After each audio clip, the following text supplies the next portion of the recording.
నాకు వీళ్ళే కావాలని చెప్పేసి ఒక ప్రొడ్యూసర్ దగ్గర ఒక హీరో దగ్గర ఒప్పించుకోవడం వరకు కష్టం, ఎంతవరకు ఈజీ మీకు అది? నేరేషన్ ఇచ్చినప్పుడు సార్ ఇప్పుడు పెద్ది అలాగా టైటిల్ పడిన తర్వాత ఏఆర్ రెహమాన్ మ్యూజికల్స్ అని పడింది. అలా వస్తారు అరే ఏఆర్ రెహమాన్ మ్యూజికల్స్ రా చేస్తాడా. ఇప్పుడు నేను జస్ట్ ఇలా కాల్ చేస్తే బట్ వెంటనే కాల్ వచ్చేస్తాను, మీరు షాక్ అవుతారు. బాగుంది మీ ఇద్దరి మధ్య రాకపో. నిన్న కూడా నేను వర్క్ చేసుకుంటూ ఉంటే సడన్గా వచ్చి కారులో వచ్చి ఆయన ఎక్కడో దా కాఫీకి వెళ్ళిన సరదాగా రింగ్ రోడ్ మీద తిరుగుదామని తీసుకుని వెళ్ళి కూడా మీకు అంటే అయ్యప్ప మాల్లో ఉన్నారండి, మా వెజిటేరియన్ బాడీ మాట అండి. ఆయన చూసేవాడిని కదా నేను, అబ్బా ఎంత కష్టపడిపోతున్నారో చిరంజీవి గారు అబ్బాయి అండి కూడా, ఇంత అవసరమా సార్ అని అడుగుతుంటే దే పెయిడ్నా అని ఎవరండి ఆయన. ఎంత కష్టపడ్డాడంటే అండి ఇక్కడే జిమ్ చేసేవాడు, షార్ట్ యాక్ట్ చేసి వచ్చేవాడు, చెయ్యమని నొప్పి వచ్చేస్తే చాలా అరిచేవాడు. నేను మొబైల్లో షూట్ చేసిన అంత కింద పడిపోయేవాడు ఆయన కింద. నేను చాలాసార్లు అడుగుతూ ఉంటాను, సార్ ఎంత మొండిగా ఉంటారు ఏంటి సార్ అంటే, ఇంట్లో కూడా అలా అంటూ ఉంటారు నన్ను అంటాడండి. ఇప్పటిదాకా లాంగ్ హెయిర్ లో చూసాం, బియర్డ్ లుక్ లో కూడా చూసాం, బట్ ఆ లాంగ్ మీస అనేది ఇప్పటిదాకా ఫస్ట్ టైం ఇందులో పెద్దలో ఫోటోలు తీసి చూడు ఈ యాంగిల్లో చూడు, ఈ యాంగిల్లో చూసి ఫోటోలు పెట్టాను, చాలా ఫొటోస్ ఉన్నాయండి మొబైల్లో, అవన్నీ జాగ్రత్త అని అడుగుతుంటారు. ఫైట్ లేకపోవడం ఇదంతా చూసి ఇది కూడా మరో నార్మల్ ఒక ఐ కైండ్ ఆఫ్ ఒక క్యారెక్టర్ అన్నట్లుగా ఒక తీర్మానానికి వచ్చారు ఆల్రెడీ. అచ్చమ్మ క్యారెక్టర్ లవ్ చేస్తారు తప్పండి, రాంగ్ గా ఉండదండి, అయితే బోల్డ్గా ఉంటుంది అంతే. ఖుషీ కపూర్కి చెప్తారని వెళ్ళామండి, అదే ఇంట్లో ఖుషీని రిజెక్ట్ చేసి జాన్వీని ఓకే చేయాలండి. మీరు వద్దు మీ అక్క కావాలంటే ఎలా ఉంటుందండి అమ్మా. చరణ్ ఎలా అంటే ఒక ప్రభాస్ లాగా సినిమా ఒక పోస్టర్ పెట్టలేదు, లాస్ట్ లో సక్సెస్ మీట్ ప్రెస్ మీట్ దానికి వచ్చేసి థ్యాంక్స్ లాట్ అండ్ థ్యాంక్స్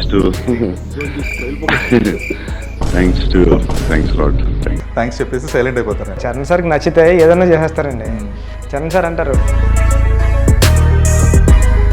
మీరు ఆడియన్స్ బాగా ప్రిపేర్ చేస్తారండి. ఒక డిఫరెంట్ క్లైమాక్స్ ఉందంటే కనుక దాని గురించి రకరకాల డిస్కషన్ జరుగుతూ ఉంటుంది కదండి, ఆ షాక్ ఎలిమెంట్ ఉంటుందండి ఫిల్మ్లో. MBA సర్టిఫికేట్ తీసుకొచ్చి సుకుమార్కి ఇచ్చి నేను మీ టీంలో జాయిన్ అవుతానని చెప్పేసిన ఒక బుచ్చిబాబు ఇప్పుడు ఒక పెద్ద సినిమా తీసి ఈ ప్రయాణం ఎలా ఉందండి? అంటే టికెట్ కొనుక్కుని సినిమా చూడడమే చాలా కష్టం అనుకున్న ఫ్యామిలీ నుంచి వచ్చానండి నేను. అలాంటి నేను సినిమా తీస్తున్నానంటే అదే నాకు ప్రైడ్ మూమెంట్ అండి. బుచ్చిబాబు నమస్తే అండి. నమస్తే సార్. నా పేరు Dheeraj from M9 news. Sir తెలుసండి మీరు.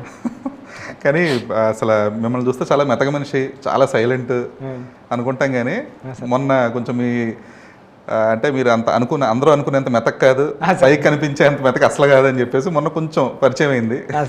ఎడిట్ సూట్ లో మేము ఇంటర్వ్యూలు అవినాష్ కొల్ల గారు ఇంటర్వ్యూలు చేస్తుంటే ఎడిట్ సూట్ లోంచి కొన్ని సౌండ్లు వస్తున్నాయి, ఎవరై ఉంటారా అనుకున్నాం, కానీ అసలు మీరని ఎక్స్పెక్ట్ చేయాలి. సడన్ గా డోర్ ఓపెన్ చేసి ఓహో బుచ్చిబాబు ఇంత పెద్ద సౌండ్ చేస్తారా. అది నేను కాదు సార్, వెంకట గారు అని సౌండ్ అదిగా నేను మీకు విజువల్ కనిపించానండి, సౌండ్ వేరే ఆయన అరిచేసి వెళ్ళిపోయాడు కిందకి. అమ్మో సార్ అంత గట్టిగా అరిస్తే ఒక 4-5 డేస్ వర్క్ కూడా చేయలేమండి. బేబం అంటది కానీ కాపాడితే త్వరగా ముసలోళ్ళు అయిపోతాను, కాపాడద్దు. సరే అంటే మీరు ఈ సినిమా గురించి మాట్లాడుతూ ఉన్నారు, అయితే పెద్ద సినిమా గురించి ఒక చాప్టర్స్గా డివైడ్ చేసి అసలు పెద్ద జర్నీ ఎలా స్టార్ట్ అయింది అలా తెలుసుకోవాలనుకుంటున్నాను. ఫస్ట్ ఆఫ్ ఆల్ పెద్దకి ఇన్స్పిరేషన్ ఏంటండి? అసలు మీరు ఇనీషియల్గా అసలు పెద్ద కథ ఇలా దీని ఇన్స్పిరేషన్తో రాయాలి, లేదంటే ఫలానా పాత్ర నుంచి నేను స్ఫూర్తి పొందాను అన్న స్ఫూర్తి ఏంటి అసలు పెద్దకి? అంటే మా ఏరియాలో ఒక అబ్బాయి ఉంటాడు పెద్దిరాజు అని, పెద్ది అబ్బాయి పేరు. ఆ అబ్బాయి ఒక వర్క్ చేసుకుంటా, తాపీ వర్క్ చేసుకుంటా, అదే కన్స్ట్రక్షన్ వర్క్ చేసుకుంటా క్రికెట్ ఆడేవాడు, క్రికెట్ వర్క్ చేసుకుంటా బాస్కెట్బాల్ ఆడేవాడు. వాడంటే వాళ్ళు చాలా పూర్ ఫ్యామిలీ అండి. డబ్బులు ఇస్తే వచ్చి ఆట ఆడి పెట్టేవాడు మాట. ఈ క్యారెక్టర్ తీసుకుని స్టోరీ రాద్దామని రాసిన ఐడియా సార్, దాని ఫిక్షన్ అంతా యాడ్ చేసి. ఈ కోడరామూర్తి గారిది ఎలాగా దానికి లింక్ చేశారు? అంటే ఈ బ్యాక్డ్రాప్ని తీసుకెళ్ళి విజయనగరం బ్యాక్డ్రాప్లో చెప్పాలనుకున్నమాట అండి. అంటే ఇప్పుడు ఈస్ట్గా రంగస్థలం వచ్చిందంటే ఈస్ట్ గోదావరి వచ్చింది, అది మా ఏరియా అండి ఈస్ట్ గోదావరి, కాబట్టి నాకు విజయనగరం స్లాంగ్ అంటే ఇష్టం అండి. ఆ ఏరియాలో చరణ్ సర్ని పెట్టి ఆ స్లాంగ్ మాట్లాడిస్తా కథ కరెక్ట్గా యాప్ట్ అవుతుంది మాట. అక్కడ చెరుకుల ఫ్యాక్టరీలు కానివ్వండి, బెల్లం క్రషర్స్ అవన్నీ బెల్లం మేకింగ్ ఫీల్డ్ ఉంటుంది కదండి, ఆ ఏరియాలో పెట్టి కథ చెప్దాం అన్న ఏరియా నుంచి కథ అక్కడ పట్టుకెళ్ళి ఆ ఏరియాలో చుట్టుపక్కల నుంచి కథ అల్లుకుంటా నిజంగా చెప్పాలంటే అండి ఈ సినిమా చూస్తే విజయనగరం, శ్రీకాకుళం వాళ్ళందరూ చాలా హ్యాపీ ఫీల్ అవుతారండి. అరే ఉత్తరాంధ్ర అంతా, అరే మన సాయిల్ నుంచి వచ్చిన కథ రాయిదని. అక్కడ నుంచి కోటరామూర్తి గారు కుస్తీలోకి వచ్చి ఆ ఏరియా మీరు ఇప్పుడు చెప్తుంటే నేను ఆలోచిస్తున్నానండి, అరే నిజంగా అది ఇవన్నీ ఊహించుకుని రాసాం కదా అని. ఇవన్నీ మర్చిపోయానండి ఇప్పుడున్న వర్క్ ప్రెజర్కి అంతా మర్చిపోయాను. అక్కడ కోటరామూర్తి నాయుడు గారు ఉంటారు ఆ ఏరియాలో, దాన్ని ఆయన స్టోరీని బ్యాక్డ్రాప్లో పెట్టుకుని ఎక్కడన్నా. చాలామందికి తెలియదు కోటరామూర్తి నాయుడు గారు అంటే మన ఏరియాలో పుట్టిన ఒక పెద్ద పహిల్వాన్.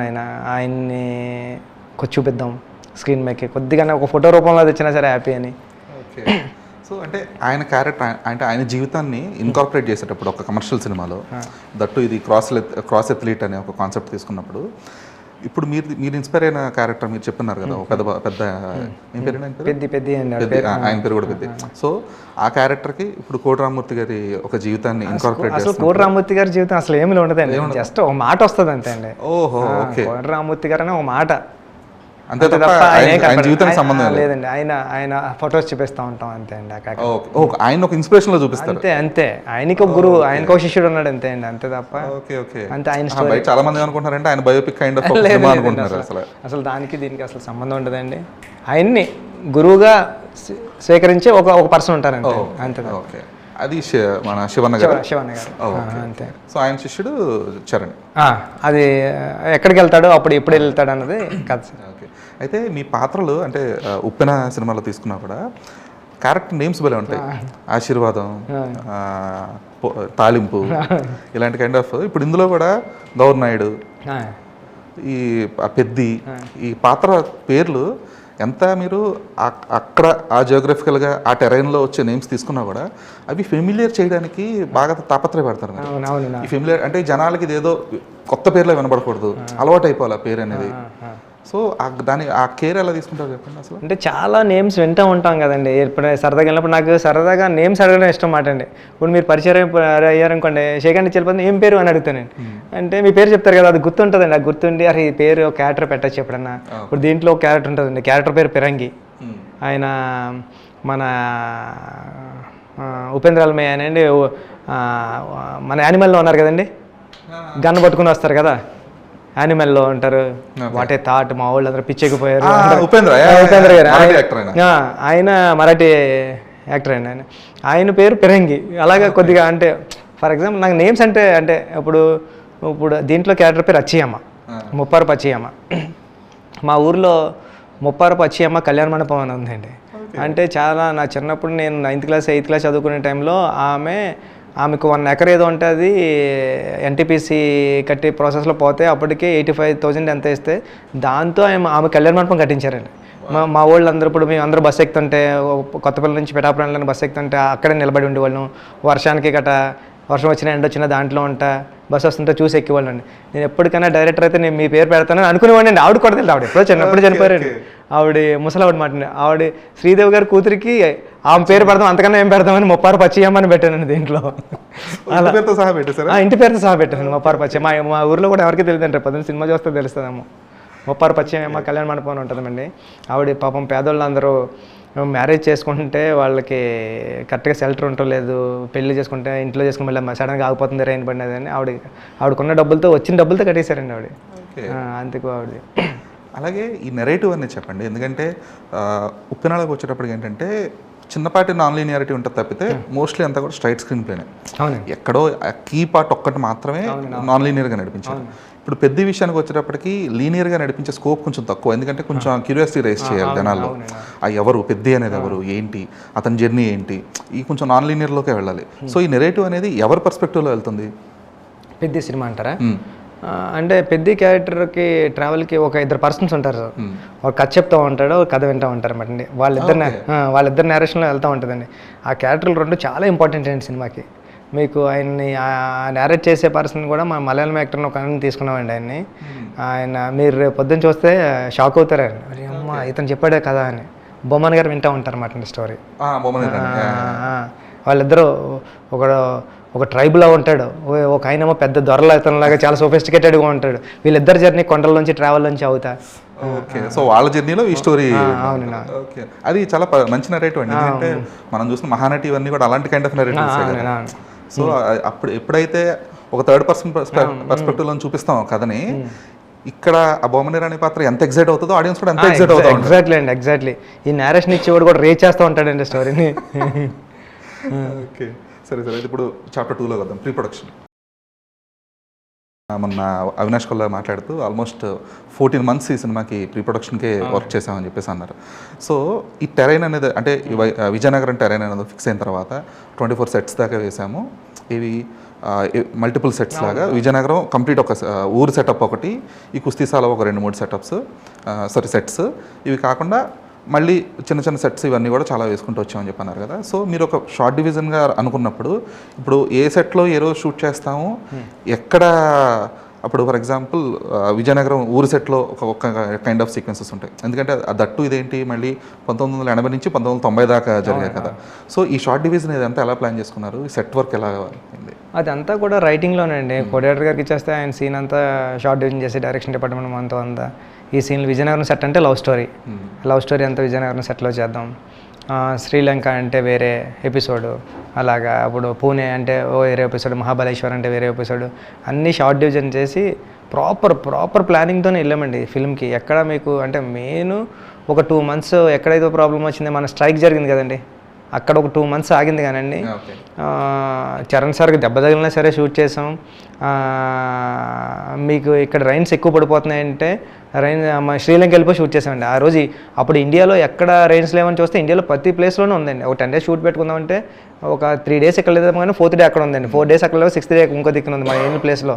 అంటే షూట్ చేయలేమని ఇండియాలో మొత్తం రైన్స్ అని చూసి మా ప్రొడక్షన్ ఏంటంటే అండి వాళ్ళకి మనీ కూడా కట్టారండి, ఎవరికి క్లైమేట్ చూసి వాళ్ళు ఇన్ఫర్మేషన్ ఇచ్చేవారు ఈ టైంలో ఈ రోజుకి, అంటే అథెంటిక్ ఫీల్ అంటే మొత్తం 100% జెన్యూన్ రిపోర్ట్ ఇచ్చేవారు మాట అండి. ఈ టైంలో ఇక్కడ వర్షం పడుతుంది ఇండియాలో, మీరు చేయలేరు షూటింగ్ అంటే. అవునా అంటే వాళ్ళ ఇంకా మేము షూటింగ్ వెళ్ళి శ్రీలంక వెళ్ళిపోయామాట షూటింగ్ చేయడానికి. శ్రీలంక వెళ్ళిపోయి శ్రీలంకలో వర్షాలు లేవంటే అక్కడ షూట్ చేసామండి. విజువల్స్ చాలా బాగున్నాయి. అంతా రత్నవేలు గారు అండి, ఆయన ఈ సినిమాకి చాలా పెద్ద సపోర్ట్ ర్యాండీ సార్ అండి. సినిమాని ఈ లుక్ ఈ టోను తీసుకురావడానికి ర్యాండీ సార్, అంటే నేను రంగస్థలంలో ర్యాండీ సార్ దగ్గర నేను అసిస్టెంట్ సుఖ సార్ దగ్గర అసిస్టెంట్ ఉన్నప్పుడు ర్యాండీ సార్ బాగా పరిచయం అండి. ఓ ఫ్రెండ్లీ ఓ బ్రదర్ లాగా, అంటే ఇది కాదు ఇది అవును అంటే ఇది వద్దు అంటే సార్ నాకు ఇది కావాలంటే ఓకే నీకు కావాలంటున్నావు కదా ఇది చేద్దాం, అది కాదు సార్ అంటే బుచ్చి నా మాట విను అని అసలు ఫ్రెండ్లీగా ఒక బిగ్ బ్రదర్ లాగా ఉండి నడిపించారు సార్ ఈ సినిమా అంతా ర్యాండీ సార్. మీరు ఒక క్యారెక్టర్కి ఒక నటుడిని అనుకుంటే చాలా స్టబ్బన్ ఉంటారండి, అసలు అంటే నాకు ఆయనే కావాలి. ఇప్పుడు ఎలాగైతే రాయనం అనే పాత్రకి విజయ్ సేతుపతి గారిని ఆయన్ని భయపెట్టో బామాలో ఏదో వచ్చేసి ఆయన ఎలాగైతే ఒప్పించారో, అలాగే ఈ సినిమాలో కూడా ఇప్పుడు శివన్న గారిని తీసుకున్నా, లేదంటే దివ్యందు తీసుకున్న, జాన్వీ కపూర్ అయినా వీళ్ళందరినీ ఒప్పించడం అనేది ఆ పాత్రలకి. ఎందుకంటే ఒక ఊరి నెరేటివ్ తీసుకెళ్ళి ఇలా ఒక కథ ఇదంతా మీరు ఎక్స్ప్లెయిన్ చేసి దట్టు ఒక 1 film old డైరెక్టర్ మీరు సో ఆ సినిమా స్కేల్ అనేది మీ ఫస్ట్ చేసిన సినిమాకి ఒక 10x or 20x kind of ఒక బడ్జెట్ ఇది. సో ఈ క్యారెక్టర్స్ని ఇంత స్టబ్బన్గా ఉండి, అంటే సుకుమార్ గారు సపోర్ట్ ఉంటుంది ఖచ్చితంగా, నేను కాదన్ను, కానీ ఇవి నాకు వీళ్ళే కావాలని చెప్పేసి ఒక ప్రొడ్యూసర్ దగ్గర ఒక హీరో దగ్గర ఒప్పించుకోవడం ఎంతవరకు కష్టం, ఎంతవరకు ఈజీ మీకు అది ఈజీ? మొండితనం అంటే సార్ అది మీకులాంటి వాళ్ళు ఎవరైనా చెప్తుంటే గుర్తొస్తుంది కానండి, గట్టిగా పట్టుకుంటాను సార్ నేను, అది కావాలంటే అది కావాలంటే. అలాగని వాళ్ళతో గొడవలు పెట్టుకోవడం గట్ట ఉండదు లేదు. అక్కడికి నేరేషన్ ఇచ్చినప్పుడు కూడా మీరు చేస్తే బాగుంటుంది అనుకుంటున్నాను నేనని చెప్తాను కానండి. చూడండి ఒకసారి, అంటే ఇప్పుడు నేను ఉప్పిన వైష్ణవ్కి నేరేషన్ ఇచ్చాను సార్, సింగిల్ సిట్టింగ్ అండి. చరణ్ సార్కి నేరేషన్ ఇచ్చాను సార్, సింగిల్ సిట్టింగ్. అంటే నేను వెళ్ళేటప్పుడే నా ప్రయత్నాలన్నీ నేనే కష్టపడిపోయి నేనే ఆ నేరేషను నేనే ఆ రైటింగ్లో, అంటే వాళ్ళు కాదనకూడదు అనుకుంటాను సార్ నేను. ఫస్ట్ ఆఫ్ ఆల్ అంటే మనం ఒక నేరేషన్ ఇస్తే అమ్మో ఈ క్యారెక్టర్ నా దగ్గర నుంచి పోతుంది, లేకపోతే ఈ కథ నా దగ్గర నుంచి పోతుంది, ఇది పోకూడదు, మనం చెయ్యాలి ఎలాగన్నా అని ఆ కష్టం అంతా మనం ఎక్కడే పడి వాళ్ళకి వెళ్ళి నేరేషన్ ఇచ్చినప్పుడు ఆటోమేటిక్గా వాళ్ళు కథలోకి వచ్చేస్తారండి. అది అనుకుంటా. అందుకే ఆ రోజు విజయ్ సార్ వచ్చిన, విజయ్ సేతుపతి గారు వచ్చిన, ఈరోజు శివరాజ్ సార్ వచ్చిన, దివ్యందు మున్నభయ్య అయినా వచ్చిన, అసలు వాళ్ళందరూ జాన్వీ వచ్చిన, అసలు మీకు నేరేషన్ ఏంటంటే నిజంగా చెప్పాలంటే పాపం శృతి మన ఖుషి కపూర్కి చెప్దారని వెళ్ళామండి. ఖుషిని చూసిన తర్వాత అరే ఖుషి కొద్దిగా ఇంకా చిన్నపిల్ల అయిపోతుంది క్యారెక్టర్కి అని, ఇప్పుడు అదే ఇంట్లో ఖుషిని రిజెక్ట్ చేసి జాన్వీని ఓకే చేయాలండి. మళ్ళీ నేరేషన్ ఇవ్వడానికి వెళ్ళాలి, ఎలా ఉంటుందో చెప్పండి. అమ్మా అని ఓపు తీసుకుంటా జాన్వీ దగ్గరికి వెళ్ళి, జాన్వీ ఏమనుకోవట్లేదు కదా ఖుషి అంటే, అయ్యో సార్ ఏం కాదు అంటే చిన్నపిల్ల అయిపోతుంది కానీ చాలా బాగుంది అందుకే ఏమనుకోవద్దు అంటే, ఖుషిని చూసాను, ఖుషి అని చెప్పి మీరు వద్దు మీ అక్క కావాలంటే ఎలా ఉంటుందండి. అమ్మా అవన్నీ అంటే ఇంకా అన్నీ దాటుకుని వెళ్ళి తెచ్చుకోవడం అండి. ఇంకా సినిమా అంటే రాఘవేంద్ర గారు చెప్పినట్టు సినిమా అంటే చాలా కష్టపడాలరా అని చెప్తూ ఉంటారండి. అయితే ఇప్పుడు జాన్వీ కపూర్ సెలక్షన్ అనేది అంటే ఎప్పటి నుంచో ట్రై చేస్తున్న కాంబినేషన్, ఎందుకంటే చిరంజీవి గారు శ్రీదేవి గారు ఒక కాంబినేషన్ చూసిన తర్వాత చరణ్ జాన్వీ కూడా కాంబినేషన్లో ఉండాలి. అసలు జగదేగుడ అతలోక సుందరి part 2 తీస్తే వాళ్ళని సెట్ చేయాలని చెప్పేసి ఆ కాంబినేషన్ సెట్ చేయాలని చిరంజీవి గారు ఎప్పటి నుంచో 4-5 సార్లు అన్నారు అన్నమాట. సో ఈ కాంబినేషన్ మీరు ఇట్లాగా జాన్వీ కపూర్ అని చెప్పేసి ఫిక్స్ అయిన తర్వాత చరణ్ కానీ లేదంటే చిరంజీవి గారు కానీ వీళ్ళు ఇచ్చిన రియాక్షన్ ఏంటి అసలు? సార్ ఫస్ట్ నుంచి కూడా నేను జాన్వీ కపూర్ అంటే జాన్వీ కపూర్ లాంటి అమ్మాయి అని నేరేషన్ ఇచ్చేవాడిని అండి. నేరేషన్ ఇచ్చినప్పుడు అన్నీ నా ఎలా ఉంటాయండి. నేరేషన్ ఇచ్చినప్పుడు సార్ ఇప్పుడు పెద్ది ఇలాగ టైటిల్ పడిన తర్వాత ఏఆర్ రెహమాన్ మ్యూజికల్స్ అని పడిందండి. ఇలా వస్తారు, అరే ఏఆర్ రెహమాన్ మ్యూజికల్స్ రా చేస్తాడా, అసలు ఆయన ఇక్కడ ఉన్నాడా, మెయిల్ పెట్టాలని ఆయనకి మెయిల్ పెట్టాలంట, అసలు మెయిల్లో కూడా టచ్లోకి రాడంట అంటారండి. ఇప్పుడు నేను జస్ట్ ఒక్క మిస్డ్ కాల్, నేను జస్ట్ ఇలా కాల్ చేస్తే వెంటనే కాల్ వచ్చేస్తారు, మీరు షాక్ అవుతారు. రెహమాన్ సార్ ఇప్పుడుకొచ్చి నేను ఈ 3.5 yearsలో ఎన్నోసార్లు జస్ట్ కాల్ చేస్తే 3rd రింగ్కో 4th రింగ్కి ఎత్తారు. ఆయన వాట్సాప్ ఉండదు, ఓన్లీ ఫేస్ టైం కానీ మా నార్మల్ కాల్ కానీ. అంటే ఏం చెప్తున్నాంటే ఎక్కడికి పోయింది అదేంటంటే అండి వాళ్ళని తీసుకురావడంలో మన ప్రేమ అంతే సార్. ఓకే. అలాగే ఈ సినిమాకి మీరు అనుకున్నప్పుడు ఇనిషియల్ స్టేజ్ నుంచి కూడా ఈ మల్టీ స్పోర్ట్స్ అనే దాంట్లో ఈ క్రికెట్, ఈ కుస్తీ ఫస్ట్ నుంచి ఇవే ఉండనా లేదంటే వేరే చాయిసెస్ ఆఫ్? అసలు ఏం మార్చలేదు సార్. ఇవన్నీ మన రూటెడ్ గేమ్స్ కదా సార్. క్రికెట్ అంటే ట్రెండ్లో ఉన్న గేము, కుస్తీ అంటే రెజ్లింగ్ అంటే ఈ మన సాయిల్లో ఉన్న గేము, విజయనగరం ఆ బ్యాక్డ్రాప్ అంతా. తెలంగాణ కూడా పైల్వాన్స్, అలాంటి పైల్వాన్స్ ఉన్నారండి, సూపర్ పైల్వాన్స్ ఉన్నారండి. వాళ్ళందరూ కూడా చాలా హెల్ప్ చేశారండి ఈ సినిమాకి. వచ్చి పెద్ద పెద్ద అకాడర్స్ నుంచి వచ్చి సేమ్ టైము మన అమీర్ ఖాన్ గారికి నేర్పిన ఆయన వాళ్ళందరూ వచ్చారండి. ఓకే. అయితే మొన్న రత్నవేర్ గారు మాట్లాడుతూ వన్ ఆఫ్ హిస్ ఇంటర్వ్యూస్లో సుకుమార్ తన అసిస్టెంట్ డైరెక్టర్స్ అందరిని తీసుకొచ్చి నా దగ్గరికి తీసుకొచ్చేసి, మీరు ఇవాళ నుంచి నాకు మాత్రం అసిస్టెంట్స్ కాదు, రాండీ సార్ కూడా అసిస్టెంట్స్ అని చెప్పేసి ఇచ్చేస్తాను నేను వాళ్ళకి, ఎందుకంటే డైరెక్షన్ డిపార్ట్మెంట్కి కెమెరా డిపార్ట్మెంట్కి మధ్యలో ఒక కమ్యూనికేషన్ గ్యాప్ అనేది ఉండకూడదు అని చెప్పేసి ఆ మాట అన్నారు. అది చాలా బాగా అనిపించింది. అంటే ఒక 2 కీ టీమ్స్, ఎందుకంటే మీ విజన్నే వాళ్ళు ప్రొజెక్ట్ చేయాల్సింది. సో అలాంటిది ఈ 2 కీ టీమ్స్ కలిసిపోవడం అనేది, కలిసి వర్క్ చేయడం అనేది చాలా అరుదుగా జరిగే సీక్వెన్స్ అది. సో అది ఎంత అంటే ఈ ఓపెన్గా ఉండడం ఫీడ్బ్యాక్కి, అది కెమెరా టీం నుంచి కావచ్చు లేదంటే ఆర్ట్ డిపార్ట్మెంట్ నుంచి కావచ్చు, ఇదంతా కావచ్చు, ఎంత ఇంపార్టెంట్ అంటారు ఒక సినిమాకి? 200% అండి, అది నో డౌట్ అబౌట్ దట్ అండి. 200% కరెక్ట్ అండి. ఎందుకంటే సార్ నేను ఏమనుకుంటున్నానో రాండీ సార్కి తెలిస్తే, అసలు రాండీ సార్ ఏం చూపిద్దారనుకుంటున్నాడో నాకు తెలిస్తే, ఆ మధ్యలో ఉన్న గ్యాప్లన్నీ ఫుల్ఫిల్ అయిపోయి ఆ వర్క్ జరుగుతూ ఉంటుందండి. సేమ్ టైము అంటే రాండీ సార్ లాంటి సీనియర్ ఈ సినిమాకి వర్క్ చేయడం అన్నది, సీనియర్ కెమెరామ్యాన్ ఈ సినిమాకి వర్క్ చేయడం అన్నది చాలా ప్లస్ అయిపోయిందండి. ఆల్రెడీ చరణ్ సార్ ఏ యాంగిల్లో బాగుంటారో తెలుసు, చరణ్ సార్ ఎక్కడ ఉంటారో తెలుసు, హీరోయిన్ కూడా జామ్ పాయింట్లో చూపిస్తారండి రాండీ సార్, అంత బాగా చూపిస్తారండి రాండీ సార్. అది నేను అనుకున్న ఈ నేరేషన్ ఇచ్చిన వెంటనే, అంటే రాండీ సార్ నేను మోర్ ఫ్రెండ్స్లో ఉంటామండి, బ్రదర్స్ లాగానే సరదాగా తిరుగుతూ ఉంటాం, సరదాగా బయటకు వెళ్తూ ఉంటాం. సండే సార్ చెప్తానండి, సార్ ఇది బాగుంది సార్ అంటే, ఇది బాగాలేదు సార్ అంటే కొద్దిగా అలుగుతాడండి. సార్ ఇన్ని బాగున్నాయని చెప్పినప్పుడు ఒకటి బాగాలేదని చెప్తే మీరు ఎందుకు అలుగుతున్నారు సార్ అసలు, అది కూడా వినాలి కదా సార్, ఓకే అయితే ఓకే అంటారండి. అలా చాలా ఫ్రెండ్లీ నేచర్తో చాలా నేర్చుకున్నాను సార్ రాండీ సార్ గారు వర్క్ చేయడం వల్ల ఈ సినిమాకి.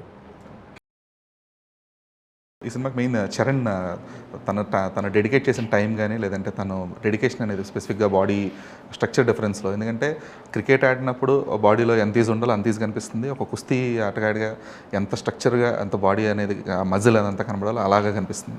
సో చరణ్ ఈ సినిమాకి తీసుకున్న time almost he spent around some 2.5 years only for body building కానీ ఇదంతా, అంటే ఆ స్ట్రక్చర్ అలాగా ఆ బాడీలో ఆ ఫిజికాలిటీ అలా చేంజెస్ కనబడాలి కాబట్టి. సో ఆయన డెడికేషన్ కానీ లేదంటే ఆయనతో మీకున్న ఒక ర్యాపో, అసలు అది భలే బాగుంది మీ ఇద్దరి మధ్య ర్యాపో.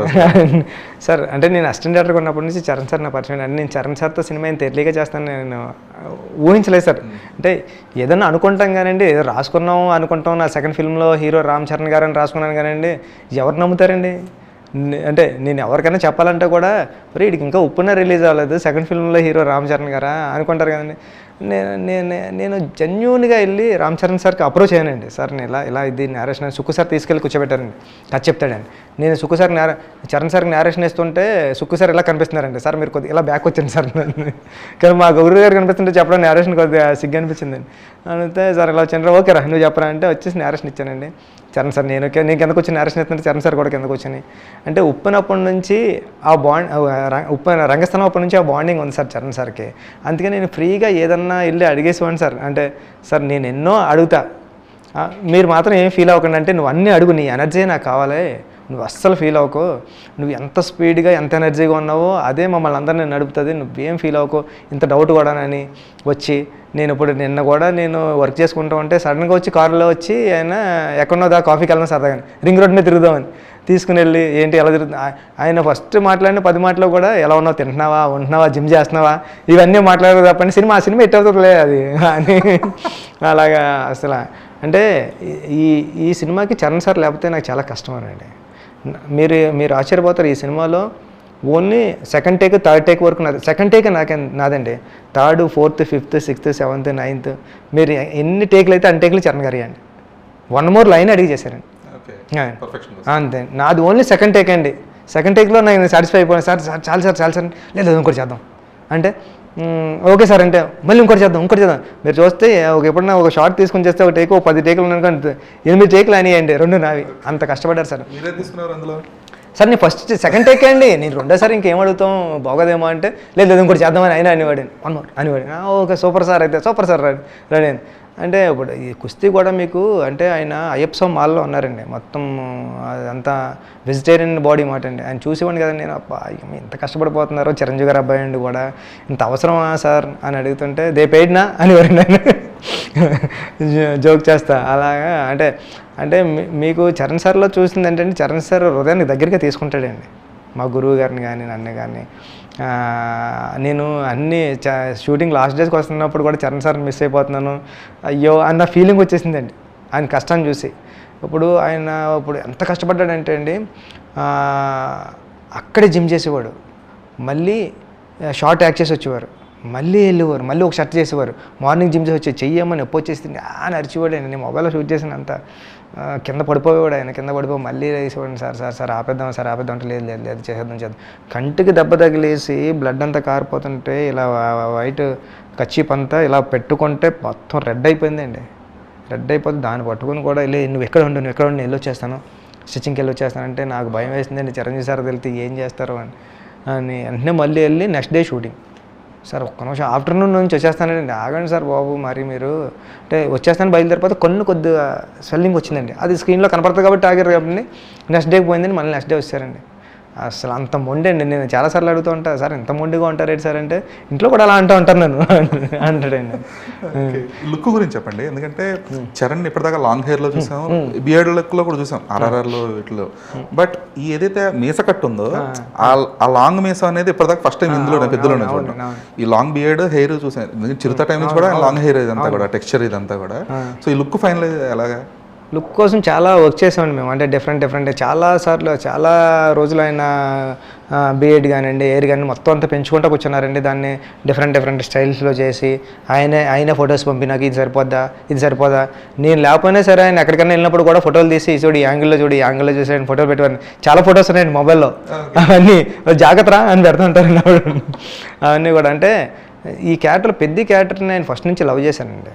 అంటే ఇలాంటి క్యారెక్టర్ నీకు రాదు, నువ్వు చేస్తావు చేయడం తెలుతావు, మళ్ళీ నాకు రాదు ఇలాంటి క్యారెక్టర్, దీన్ని చేద్దాం గట్టిగాని. అంటే రామ్ చరణ్ గారు కనపడడం అన్నది రేరండి ఈ ఫిల్మ్లో. పెద్దిగాడి కనిపిస్తాడు, మీరు పెద్దిగాడిని చూడడానికి రండి అంతే, అక్కడక్కడ మీకు చరణ్ గారు కనిపిస్తూ ఉంటారు. అయితే ఈ ముక్కు అంతా ఆ ట్రైబల్ క్యారెక్టరిస్టిక్ దానికోసం వాళ్ళందరూ నోస్ రింగ్స్ టాటూస్ ఇక్కడ అన్ని బొట్లు అన్నీ పెట్టుకుని ఉంటారండి. అంటే ఆ ఏరియా నుంచి వచ్చిన ఒక కుర్రాడు కాబట్టి ఆ రిజంబ్లెన్స్ కోసం ఆ నోస్ రింగ్ కానివ్వండి, మాట తీరు, ఆ బిహేవియర్లో బాడీ లాంగ్వేజ్ కానివ్వండి, ఆ యాసగా అమ్మాయిని చూసినప్పుడు ఆ లవ్ స్టోరీ లాంటి లస్ట్ కానివ్వండి, అవన్నీ అలా ఉంటాయి సార్. అంటే పెద్దిగాడు ప్రేమ కూడా బండగానే ఉంటుందండి పెద్దిగాడు. అవును, చిక్రీ సాంగ్లో ఇలా జేబులో అవునండి అది పెట్టుకుని ఉన్నప్పుడు. అంటే మన సినిమాలు కొన్ని క్యారెక్టర్లు చూసినప్పుడు మనం ఏంటి ఇలా బిహేవ్ చేస్తున్నాయంటే వాళ్ళు ఒరిజినాలిటీ అదే అండి, దాన్ని చెప్పడానికి ట్రై చేస్తూ ఉండాలండి. అలా కదండి చాలా సోఫిస్టికేటెడ్గా నీట్గా మళ్ళీ అందంగా చేస్తామంటే ఇంకా ఆ క్యారెక్టర్ ఎందుకంటే చెప్పడం ఎలా. జాన్వీ క్యారెక్టర్కి వచ్చేటప్పటికి అంటే మనం మామూలుగా సినిమాలో చూసేటప్పటికి ఇప్పటిదాకా జాన్వీ ప్లే చేసిన క్యారెక్టర్స్ ఆవిడ ఎప్పుడు కూడా ఒక స్ట్రాంగ్ క్యారెక్టర్ అనేది ప్లే చేయలేరు ఇప్పటిదాకా టిల్ డేట్. ఇవన్నీ కూడా అంటే పాత్ర చుట్టూ తిరిగినప్పటికీ కూడా అంత స్ట్రాంగ్ పెర్ఫార్మెన్స్ ఇచ్చే స్కోప్ ఆ అమ్మాయికి ఇప్పటిదాకా దొరకలేదు. సో పెద్దలో పాత్ర అలా ఉండబోతుంది. అంటే ఇప్పటిదాకా వచ్చి రిలీజ్ అయిన సాంగ్స్లో కానీ టీజర్లో తక్కువే ఉంది, బట్ సాంగ్స్లో వీటన్నిటిలో కూడా ఏంటంటే ఆవిడ పాత్ర వచ్చినప్పుడు స్పెసిఫిక్గా చిక్కిరి చిక్కిరి పాటలు వచ్చినప్పుడు కానీ ఆ ఫైట్ లేకపోవడం ఇవంతా చూసి ఇది కూడా మరో నార్మల్ ఒక ఐ క్యాండీ కైండ్ ఆఫ్ ఒక క్యారెక్టర్ అన్నట్లుగా ఒక తీర్మానానికి వచ్చారు ఆల్రెడీ, బట్ ఎలా బ్రేక్ చేయబోతున్నారు? అంటే ఈ అమ్మాయి చాలా బోల్డ్ క్యారెక్టర్ అండి. ఆమె అన్నట్టు బోల్డ్గా ఉంటుంది అండి, చాలా స్ట్రాంగ్ లేడీ అండి అమ్మాయి. అమ్మాయి లవ్ స్టోరీ బాగుంటుంది, ఆమె ఎమోషన్ బాగుంటుంది, ఆపోజిట్ పర్సన్ డీల్ చేసే విధానం బాగుంటుంది, సేమ్ టైం ఎండింగ్ బాగుంటుందండి అమ్మాయి. ఎండింగ్ లవ్ స్టోరీ ఎండింగ్ కానీ అచ్చయ్యమ్మ క్యారెక్టర్ని మర్చిపోవడం కొద్దిగా ఈజీ కదండి, అంత ఈజీ కదండి, బాగుంటుంది అచ్చయ్యమ్మ క్యారెక్టర్, గుర్తుంటుంది. బట్ అంటే ఆ గ్లామ్ డోస్ అనేది ఎంతవరకు అంటే ఇంతవరకు ఉంటే ఒక మీటర్ ఉంటుంది కదా ఖచ్చితంగా. ఈవెన్ మీరు ఉపేంద్ర సినిమాలో కూడా ఒక గిరి తీసుకున్నారు, ఓకే ఇంతకు మించి వెళ్ళకూడదు అనే ఒక గిరి ఖచ్చితంగా ఉంటుంది. సో అచ్చయ్యమ్మ పాత్రకి సేమ్ అండి. అంటే ఇప్పుడు నాకు తొలి ప్రేమలో కీర్తి గారు ఉన్నారండి, ఆమె అంత అందంగా ఉంటారండి. అలాగే ఒక ఇంట్లో వాళ్ళు చూడడానికి ఒక క్యారెక్టర్కి వచ్చారంటే అండి, ఇంట్లో వాళ్ళు చూడడానికి వచ్చారంటే ఎవరు మిస్ చేయొద్దండి, ఎవరికి వల్గారిటీ అనిపించద్దు, ఆక్వర్డ్గా ఉండకూడదు. అచ్చయ్యమ్మ క్యారెక్టర్ని లవ్ చేస్తారు తప్పండి రాంగ్గా ఉండదండి. అయితే బోల్డ్గా ఉంటుంది అంతే, అదే తెలుస్తుంది. కాకపోతే దాన్ని ఎంతవరకు రిసీవ్ చేసుకుంటారా, ఎలా రిసీవ్ చేసుకుంటారా అనేది ఒక్కటి చిన్న ఇదంతే. బట్ మీ కైండ్ ఆఫ్ దాంట్లో ఇప్పుడు ఆ గిరి ఎప్పుడు మీరు దాటరు కాబట్టి ఆ బార్డర్ అనేది. సో హోప్ఫుల్లీ సో ఈ సినిమా పాన్ ఇండియన్ సినిమా అని అనుకున్నప్పుడు తెలుగు, తమిళ, మలయాళ, హిందీ భాషల్లో కూడా అది అనుకున్నప్పుడు ఒక సినిమా ఒక టెరైన్కి అంటే ఇది ఒక సినిమా మనం చెప్పాలనుకో విజయనగరం కథ. మొన్న అవినాష్ కానీ రాండీ గారు కానీ చెప్తుంది ఏంటంటే ఇది హిందీలో కూడా ఇది విజయనగరం కథే, తమిళ్లో కూడా విజయనగరం కథే, మళ్ళీ ఏ భాషలో తీసుకున్నా విజయనగరం కథలాగే చూపిస్తుంది. సో ఈ అన్ని లాంగ్వేజెస్కి అంటే ఈ ప్రదేశంతో సంబంధం లేకుండా, జియోగ్రఫికల్గా సంబంధం లేకుండా కనెక్ట్ అయ్యే ఎమోషన్ ఏంటి? కోర్ ఎమోషన్ అన్నది దీంట్లో ఉన్నది మెయిన్ కోర్ ఎమోషన్ ఏదైతే ఉందో అది కనెక్ట్ అవుతుందండి.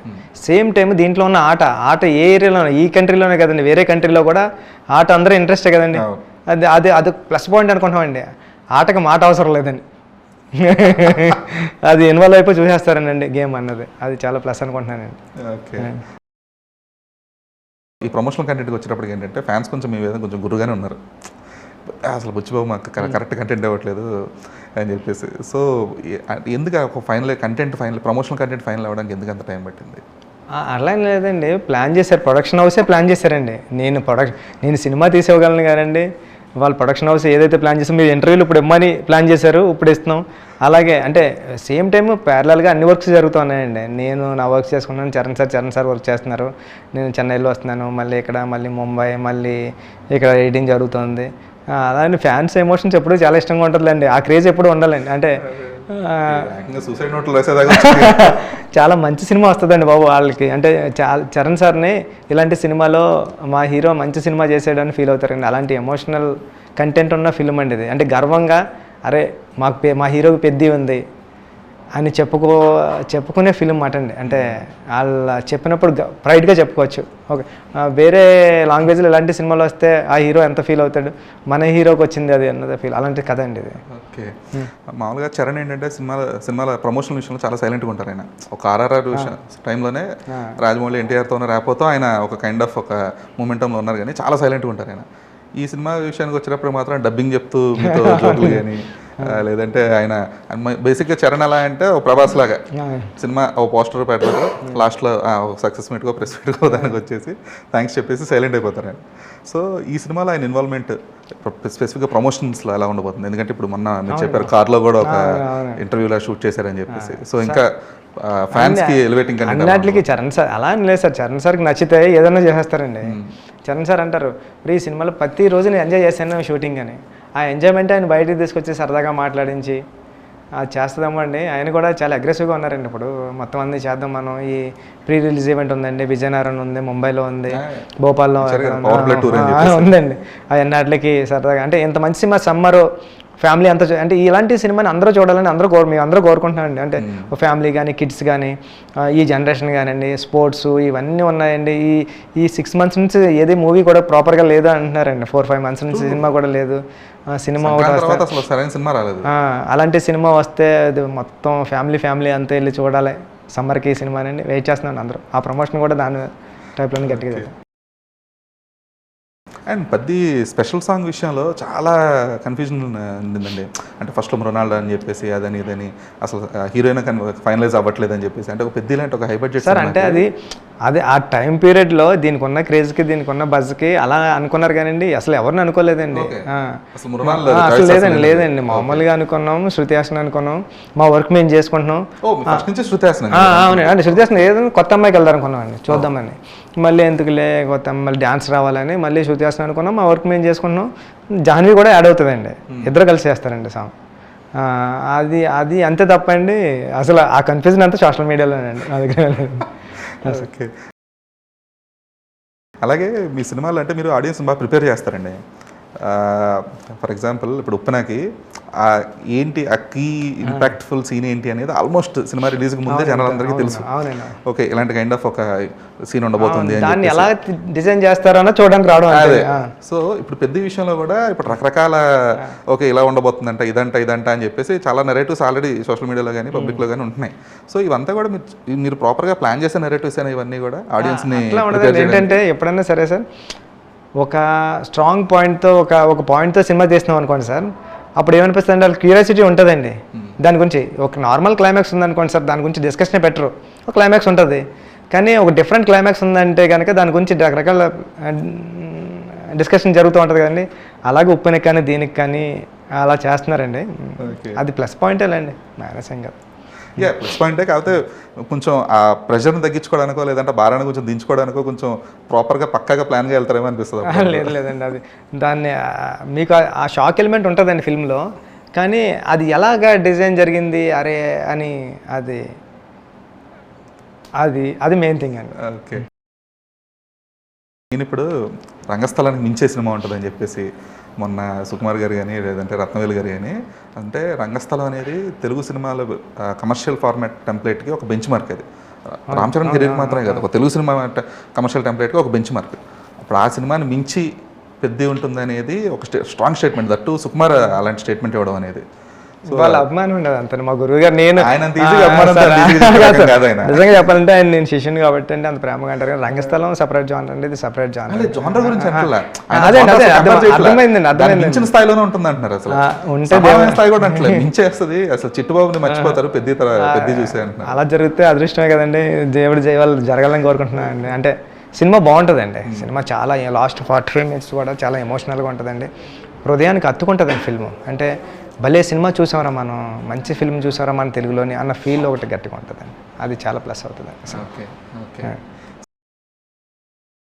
ఇండస్ట్రీ మొత్తం కోరుకుంటుంది. మన రీసెంట్గా చిన్న చిన్న ప్రెస్ మీట్స్లో కూడా ఇండస్ట్రీ మొత్తం పూజలు చేయాల్సిన సినిమా ఇది హిట్ అవ్వాలని చెప్పేసి అని కొంచెం మీ మీద భారం ఎక్కువ దోసేస్తున్నారు.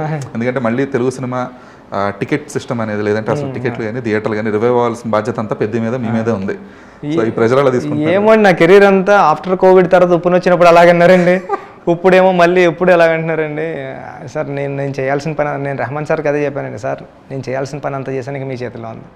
ఇప్పుడు ఏం చేస్తానండి, నేను చేయాల్సిన పని అంతా చేశాను, ప్రేక్షకులు ఆడియన్స్ చేతిలో ఉందండి, ఇంకంతే సార్. నేను కష్టపడాలంటే అస్సలు 1% కూడా దాచుకోకుండా కష్టపడ్డామండి అందరూ, మా టీం అంతా కూడా ప్రేక్షకులు. పెద్ద ప్రామిస్ ఏంటండి ఆడియన్స్కి? పెద్ద మిమ్మల్ని నవ్విస్తాడు, డ్యాన్స్ చేపిస్తాడు, ఎమోషనల్గా ఉంటాడు, ఏడిపిస్తాడు. లాస్ట్ నుంచి వచ్చినప్పుడు బరువైన హృదయం మీ హార్ట్లోకి వచ్చేసి సరదాగా మీ ఇంటికి వచ్చి మిమ్మల్ని ఒకసారి ఆడికి గుర్తు తెచ్చుకుంటాను. మీరు ఒక భోజనం చేసినప్పుడు సినిమా చూసి వచ్చిన తర్వాత సినిమాలో ఉన్న సీన్స్ కానివ్వండి, సినిమాలో ఉన్న సిచ్యువేషన్స్ కానివ్వండి, మీరు ఏదైతే హార్డ్ ఈటింగ్ ఫీల్ అయ్యారో దాన్ని అంతా కూడా మీరు మెమరీలో రీకాల్ చేసుకుంటూ ఉంటారండి. మీ హృదయంలోకి వచ్చి కూర్చుంటాడు అంతే అండి. చాలా సూపర్ క్యారెక్టర్, చాలా జెన్యూన్గా ఉంటాడు. ఆడు ఏడిస్తే మనం ఏడుస్తాం. సో ఒక MBA సర్టిఫికేట్ తీసుకొచ్చి సుకుమార్కి ఇచ్చి నేను మీ టీంలో జాయిన్ అవుతానని చెప్పేసిన ఒక బుచ్చిబాబు ఇప్పుడు ఒక పెద్ద సినిమా తీసి ట్రైలర్తో రెడీగా ఉన్న ఒక బుచ్చిబాబు. సో ఈ ప్రయాణం ఎలా ఉందండి? అంటే ఏం చెప్తాం సార్, అంటే కష్టాలన్నా ఇక్కడ అప్రస్తుతం అండి. నేను ఎవరి కోసం, నేను కంట్రీ కోసం ఏం చేయలేదు కదండి, నా కోసం నేను చేసుకున్నది. అందుకే నేను ఎప్పుడు కష్టాల గురించి మాట్లాడడానికి ఇష్టపడను సార్. అది నీ కోసం నువ్వు అరే పలానా బుచ్చిగాడి కోసం నేను ఎంత కష్టపడంటే బుచ్చిగాడు ఎవడో నువ్వే కదా, నీ కోసం నువ్వు కష్టపడదు ఏం చెప్తావు, అది అది అది అందుకే అండి కష్టాలు అప్రస్తుతం. సినిమా చేయడానికి వచ్చాం, సినిమా అంటే హ్యాపీ, జనాలందరూ అంటే టికెట్ కొనుక్కుని సినిమా చూడడమే చాలా కష్టం అనుకుంటే నేను ఫ్యామిలీ నుంచి వచ్చానండి నేను. అలాంటి నేను సినిమా తీస్తున్నానంటే అదే నాకు ప్రైడ్ మూమెంట్ అండి. అది చాలా సార్. అనంత శ్రీరామ్ గారు కూడా మీ గురించి చాలా బాగా చెప్పారు. ఆ లిరిక్లో 25 ఏళ్ళకే పాతపడిపోతారు అనేది బుచ్చిబాబు ఇచ్చారు, అది ఆ లైన్ కూడా. అది 25 ఏళ్ళకి పాతపడిపోయి నేను ఇచ్చింది అనంత్ గారు అంటారు, కానీ నాకు ఒక అబ్బాయి చెప్పాడండి. ఓకే. ఒక అప్కమింగ్ లిరిక్స్లో వచ్చి ఒక అబ్బాయి, ఆ అబ్బాయి చెప్పాడండి, అన్న ఇలాంటి లిరిక్ ఏమైనా ఉంటుందా దేంట్లో అంటే, నేను అనంత్ గారికి అది చెప్పి రాజన్న ఇది నాది కదా సార్ ఆ అబ్బాయిది. అంటే కొంచెం సోషల్ మీడియాలో మనం చూసేదో కొంచెం బుచ్చి వినయం అతి వినయం అంటుంటారు కానీ, కాకపోతే మీతో డైరెక్ట్ ఇంటరాక్ట్ అయిన తర్వాత లేదు, బుచ్చి పర్సనల్గా ఆయన చాలా పాజిటివ్ క్యాండిడేట్ అని చెప్పేసి మీ పాజిటివ్ యాటిట్యూడ్ అనేది అంతా జనాలకు అర్థమవుతుంది. So thank you so much sir, thanks for your time. So బుచ్చి పెద్దతో ఒక పెద్ద మీ డైరెక్టర్ అవ్వాలి, అలాగే పెద్ద నిజంగానే ఇండస్ట్రీకి ఒక రివైవల్ ఇవ్వాలి. సో జూన్ 3 నుంచే ప్రీమియర్స్ కాబట్టి June 3 will be waiting to watch the film. Thank you sir. Thank you sir.